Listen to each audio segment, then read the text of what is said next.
শনিবার সন্ধ্যা 6:30 থেকে শুরু হয়েছে লোকসভা ভোটের বুথ ফেরত সমীক্ষাগুলি। সম্প্রচারিত হচ্ছে বিভিন্ন চ্যানেলে।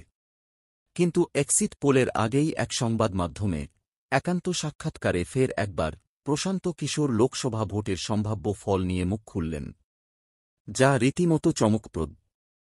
শুধু তাই নয়, পশ্চিমবঙ্গে মমতা বন্দ্যোপাধ্যায়ের সরকারকে নিয়েও বিরাট দাবি করেছেন পিকে। এবার 400র বেশি আসনে জয় আসবে বলে প্রথম থেকেই দাবি করে আসছে বিজেপি।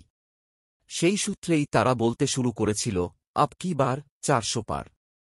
কিন্তু ভোট পর্বের শেষলগ্নে বিজেপির এই দাবি কার্যত নস্যাৎ করে দিলেন নির্বাচনী ভবিষ্যদ্রষ্টা প্রশান্ত কিশোর।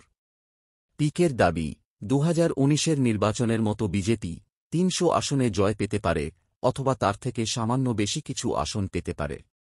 প্রশান্ত কিশোরের কথায়, আমার বিশ্লেষণ অনুযায়ী বিজেপি একই সংখ্যক আসনে অথবা গতবারের তুলনায় সামান্য বেশি আসনে জিততে পারে।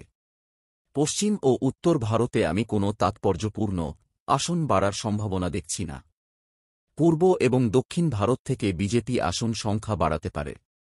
পিকে জানিয়েছেন, তেলঙ্গানা, অন্ধ্রপ্রদেশ, কেরল এবং তামিলনাড়ু থেকেও বিজেপি ভালো ফল করবে।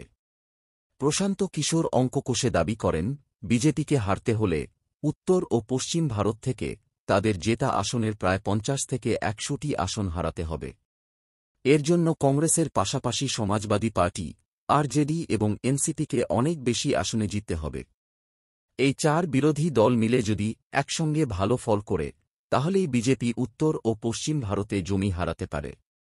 এদিকে বিরোধীদের বিরুদ্ধে প্রতিষ্ঠান বিরোধিতার বিষয়টি তুলে ধরে পিকে বলেন, মোদির বিরুদ্ধে প্রতিষ্ঠান বিরোধী হাওয়া ভোট বাক্সে তেমন প্রভাব না ফেললেও ওডিশা, বাংলা, অন্ধ্রের মতো রাজ্যে ক্ষমতায় থাকা দলের বিরুদ্ধে বয়ে চলা প্রতিষ্ঠান বিরোধী হাওয়ার ফায়দা পাবে বিজেপি।